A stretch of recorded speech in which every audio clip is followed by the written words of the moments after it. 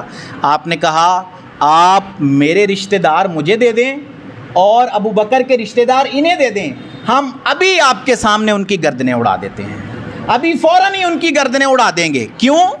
یہ جذبہ عشق ہے آپ کا کہ یہ آپ کے خلاف آئے ہیں یا رسول اللہ، یہ آپ کے دین کے خلاف نکل کر کے آئے ہیں، یہ آپ کا مقابلہ کرنے آئے تھے، تو ہمیں ان کی رشتہ داری کوئی عزیز نہیں ہے، جو آپ کے مقابل آ جائے تو بس اس کا فیصلہ پھر ہماری تلوار ہی کر سکتی ہے اور کوئی چیز اس کا فیصلہ نہیں کر سکتی۔ اور اسی رائے کو اللہ عز و جل نے بھی پسند فرمایا، مانی حضور نے ابو بکر رضی اللہ تعالیٰ عنہ کی رائے کہ وہی جو مشورہ حضور نے اپنا حضرت ابو بکر نے دیا آپ نے اسی کو قبول فرمایا اور اس کے مطابق فیصلہ فرمایا۔ لیکن قرآن جب اللہ نے نازل فرمایا تو سیدنا عمر کی تائید میں نازل فرمایا۔ اللہ نے کہا کہ کسی نبی کو یا کسی مومن کو یہ حق نہیں پہنچتا کہ وہ کسی کافر کو قیدی بنا لیں پھر اس کا خون بہائے بغیر اس کو چھوڑ دیں اور آزاد کر دیں، یعنی جو مشورہ حضرت عمر دے رہے تھے وہی مشورہ اللہ عز و جل نے پسند فرمایا کہ ہاں اسی مشورے پر عمل کرنا چاہیے۔ ایسی کئی باتیں ہیں کہ جن میں اللہ عز و جل نے حضرت عمر کے مشورے کو قبول فرمایا اور اس کے مطابق پھر قرآن کو نازل فرما دیا۔ پردے والی آیت جب سیدنا عمر نے حضور کی بارگاہ میں عرض کیا کہ آپ اپنی ازواج سے کہا کریں کہ وہ پردہ کر کے جو ہے وہ نکلا کریں، تو اس پر اللہ عز و جل نے آپ کے کہے کے مطابق، آپ کے مشورے کے مطابق قرآن پاک کے اندر پردے کی آیت کو نازل فرمایا۔ یہ آپ کی شان و مرتبہ ہے اللہ عز و جل کی بارگاہ میں، اور یہ شان و مرتبہ آپ کو حضور کے عشق کی وجہ سے نصیب ہوا ہے۔ حضور سے آپ کی محبت جو تھی اس کی وجہ سے آپ کو یہ شان اور یہ مرتبہ اور یہ منزلت نازل ہوئی ہے۔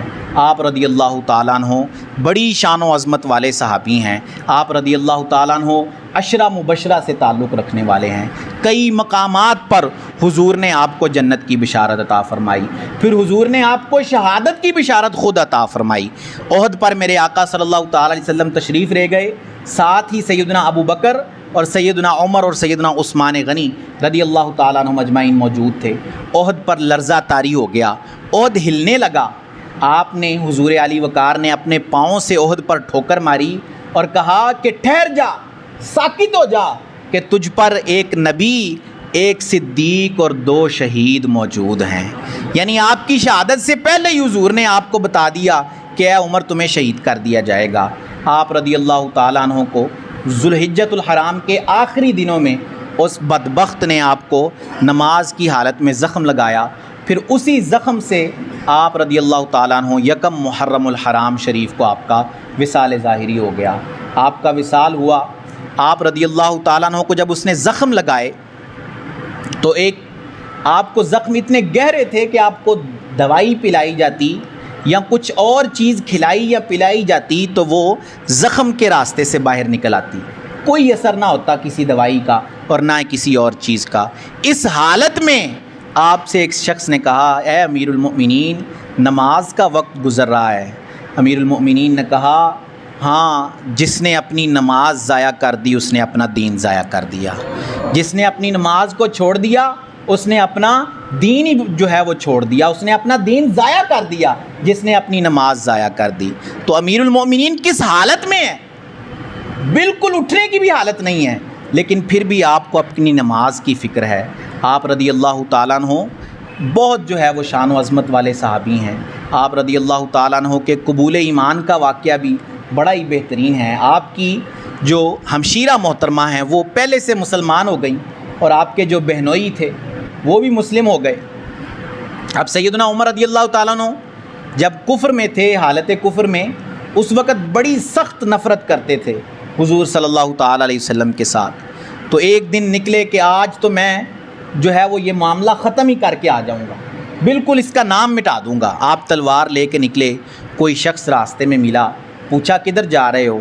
کہا اپنا ارادہ بتایا کہ میں ارادہ رکھتا ہوں کہ میں آج دین اسلام کا محمد صلی اللہ علیہ وسلم کا آج نام مٹا دوں گا، ختم کر دوں گا انہیں. تو اس نے کہا کہ تم دوسروں کو ختم کرتے پھرتے ہو، جاؤ پہلے اپنے گھر کی خبر لے لو. تمہاری بہن اور تمہارا بہنوئی دونوں ہی مسلمان ہو گئے ہیں. آپ رضی اللہ تعالیٰ عنہ اپنی بہن کے گھر پہنچتے ہیں. وہاں سیدنا خبیب رضی اللہ تعالیٰ عنہ قرآن پڑھا رہے ہوتے ہیں آپ کے بہن اور بہنوئی کو. جو ہی آپ کی آواز آتی ہے آپ جو ہے وہ گھر کے اندر داخل ہوتے ہیں اور زد و کوب کرنا شروع کر دیتے ہیں. پھر جب تھک جاتے ہیں اور تھوڑا رحم آ جاتا ہے دل میں تو اپنی بہن سے کہتے ہیں کہ وہ مجھے دکھاؤ، وہ پڑھ کے سناؤ جو ابھی تم پڑھ رہی تھی، جو ابھی تم جو ہے وہ پڑھ رہی تھی وہ مجھے پڑھ کے سناؤ. آپ کی بہن بھی بڑی ایمان والی، بڑی کامل ایمان والی. انہوں نے کہا دے نہیں دیکھا کہ سامنے بھائی ہے اور بھائی کے سر پر خون سوار ہے، مارنے پر تلا ہوا ہے نہ. کہا کہ تم مشرک ہو اور نجس ہو، پلید ہو تم، اور ہماری کتاب پاک ہے. جاؤ پہلے غسل کرو، کپڑے تبدیل کر کے آؤ، پھر ہم تمہیں اپنی کتاب دکھائیں گے. وہ کامل ایمان والی. تو آپ گئے، غسل کیا، کپڑے تبدیل کیے اور پہنچے. سورہ مریم کی چند آیات پڑھ کے سنائی گئیں آپ کو تو آپ رضی اللہ تعالیٰ عنہ کی آنکھوں سے آنسو جاری ہو گئے. فوراً حضور کی بارگاہ میں حاضر ہوئے اور حضور کے ہاتھ پر اسلام قبول کر لیا. آپ جب مسلمان ہوئے تو آپ رضی اللہ تعالیٰ عنہ نے سیدنا امیر حمزہ کے ساتھ مل کر حضور کی بارگاہ میں عرض کی کہ یا رسول اللہ کیا ہم دین حق پر نہیں ہیں؟ کیا ہمارا دین سچا دین نہیں ہے؟ حضور نے کہا ہاں عمر ہمارا دین سچا دین ہے. پھر حضرت عمر نے کہا کیا آپ اللہ کے سچے نبی نہیں ہیں؟ حضور نے کہا ہاں میں واقعی اللہ کا سچا نبی ہوں. تو پھر حضرت عمر نے کہا کہ ہمیں چھپنے کی کیا حاجت ہے؟ اگر ہم حق پر ہیں، اگر ہم سچ پر ہیں تو پھر ہمیں چھپنے کی کیا حاجت ہے؟ آپ نے 2 صفیں بنوائیں مسلمانوں کی. ایک صف کا امیر سیدنا امیر حمزہ ہیں، ایک صف کے امیر سیدنا عمر فاروق اعظم ہیں، اور آپ کی قیادت میں مسلمانوں نے پہلی دفعہ ظاہری طور پر کعبۃ اللہ شریف میں جا کر اللہ کی عبادت کی ہے. یہ بھی آپ کا ہی اعزاز ہے کہ آپ جب مسلمان ہوئے تو اللہ عز و جل نے مسلمانوں اور اسلام کو طاقت سے نوازا، اور وہ کافر جو مسلمانوں کو نکلنے ہی نہیں دیتے تھے گھروں سے، آپ رضی اللہ تعالیٰ عنہ ان کے سامنے جا کر کعبۃ اللہ شریف کے اندر عبادت کیا کرتے تھے.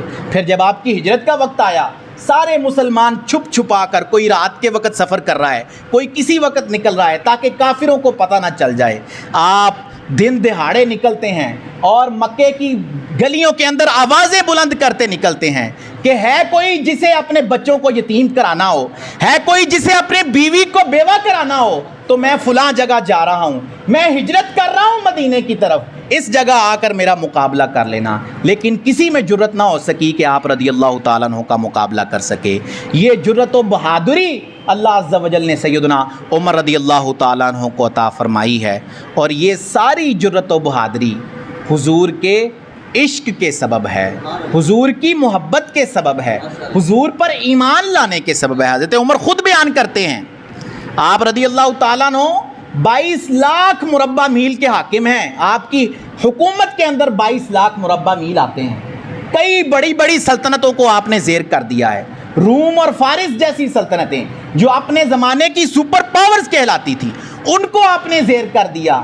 لیکن آپ اپنی عاجزی بیان کرتے ہوئے کہتے ہیں کہ میں وہ عمر ہوں کہ جس سے 10 اونٹ بھی لائن میں نہیں لگا کرتے تھے. حالانکہ عرب وہ ہوتے ہیں جن کا کام ہی اونٹ چرانا ہوتا ہے، بکریاں چرانا ہوتا ہے. آپ کہتے ہیں میں وہ ہوں کہ 10 اونٹ ایک سیدھی لائن میں کھڑے نہیں کیے جاتے تھے مجھ سے، اور میرا باپ مجھے اس پر تانے دیا کرتا تھا کہ تم کیسے عرب ہو کہ تم سے 10 اونٹ ایک لائن میں نہیں لگائے جا رہے. آپ فرماتے ہیں ہمیں جو عزت ملی ہے، آج ہمارے پاس جو حکومت ہے، آج ہمارے پاس جو مقام و مرتبہ اور منزلت ہے، یہ سب حضور کے صدقے سے اللہ نے ہمیں عطا فرمایا ہے.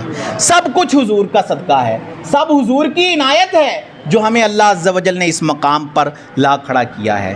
آپ رضی اللہ تعالیٰ عنہ حضور سے بڑی محبت کرنے والے ہیں. حضور صلی اللہ تعالیٰ علیہ وسلم کا جب وصال ظاہری ہوا تو آپ تلوار لے کر جو ہے وہ مدینے میں پھرتے اور کہتے خبردار. کسی نے کہا کہ حضور معاذ اللہ اس دنیا سے چلے گئے ہیں. آپ نے کہا یہ ہو ہی نہیں سکتا. تلوار لے کے آپ جو ہے وہ لوگوں میں پھرا کرتے کہ جس نے یہ کہا کہ حضور اس دنیا کو چھوڑ گئے ہیں میں اس کی گردن ابھی اتار دوں گا۔ ایسی محبت ہے آپ رضی اللہ تعالیٰ عنہ کو حضور کے ساتھ، تو ہم ان کے نام لیوا ہیں، ہم آج ان کا تذکرہ کرنے والے ہیں۔ ان کی باتوں کو سن کر ہمارے دل میں جوش اور جذبہ بڑھ جاتا ہے، ہمارے دل کی کیفیت تبدیل ہو جاتی ہے جب ہم ان لوگوں کا نام سنتے ہیں۔ لیکن ہم اصل جذبہ وہ ہے کہ اگر ہم اپنی زندگی کو ان کے گزارے ہوئے طریقے کے مطابق کر لیں، جس طرح وہ حضور سے محبت کرتے تھے ہم بھی اس طرح محبت کیا کریں حضور کے ساتھ۔ وہ خالی دعویٰ نہیں کرتے تھے محبت کا، وہ محبت پر عمل کر کے دکھایا کرتے تھے۔ وہ خالی یہ نہیں کہتے تھے کہ حضور صلی اللہ تعالیٰ علیہ وسلم کے نام پر وہ اپنی جان قربان کرنے کو تیار ہے، نہ وہ جان قربان کر کے دکھاتے تھے کہ اس طرح عمل کرنا ہے، اس طرح حضور سے محبت کرنی ہے۔ وہ طریقہ انہوں نے ہمیں بتا دیا، اب ہمارے لیے ان کا طریقہ سمجھے مشعل راہ ہے، اس کو دیکھ کر ہم حضور کی محبت کو اپنے دل میں بسائیں تو اللہ نے چاہا تو ہمیں بھی ضرور ان کا فیض حاصل ہو جائے گا، ہم بھی ضرور ان کا فیض حاصل کرنے میں کامیاب ہو جائیں گے۔ لیکن اس کے لیے ضروری ہے کہ ان کے گزارے ہوئے طریقے کے مطابق اپنی زندگی کو گزارنا۔ آپ رضی اللہ تعالیٰ عنہ محبت کرنے کے ساتھ ساتھ جرت اور بہادری رکھنے کے ساتھ ساتھ آپ شریعت کے بھی بڑے پابند ہیں، ایک ایک چھوٹی چھوٹی چیز آپ شریعت کی جو ہے وہ اس پر عمل کرنے والے ہیں۔ آپ رضی اللہ تعالیٰ عنہ نے فجر پڑھائی اور ایک صحابی کو دیکھا کہ وہ حاضر نہیں ہو سکے فجر کے اندر۔ آپ ان کے گھر کے قریب سے گزرے، ان کی والدہ سے پوچھا کہ کیا وجہ ہے کہ آپ کا بچہ آج نماز پڑھنے نہیں آیا فجر میں؟ ان کی والدہ نے کہا کہ وہ ساری رات نوافل پڑھ رہا تھا، نفل پڑھتے پڑھتے تھک گیا تھا، اس لیے صبح نماز گھر میں ہی پڑھ کے سو گیا۔ اس پر سیدنا عمر نے کہا اگر وہ ساری رات سوتا رہتا، سو کر گزار دیتا اور صبح فجر کی نماز یہاں جماعت کے ساتھ پڑھنے آ جاتا تو وہ ساری رات کی عبادت سے افضل تھا، وہ ساری رات کی عبادت سے افضل تھا کہ وہ فجر کی نماز مسجد میں آ کر جماعت کے ساتھ ادا کرتا۔ یہ آپ کا شریعت کی پابندی کرنے کا طریقہ کار ہے۔ تو آپ کا عشق و محبت دیکھیں حضور کے ساتھ، آپ کی جرت و بہادری دیکھیں حضور کے ساتھ، آپ کی شریعت کی پابندی دیکھیں، ہر چیز میں آپ ہمارے لیے نمونہ ہیں، ہر چیز میں آپ ہمارے لیے جو ہے وہ رول ماڈل ہیں۔ اگر ہم آپ کو دیکھ کر اپنی زندگی کو گزارنا شروع کر دیں تو انشاءاللہ ہماری زندگیوں کی سمتیں بھی درست ہو جائیں گی۔ اللہ عز و جل سے دعا ہے کہ اللہ عز و جل ہمیں عمل کی توفیق عطا فرمائے، آمین بجاہ خاتم النبیین۔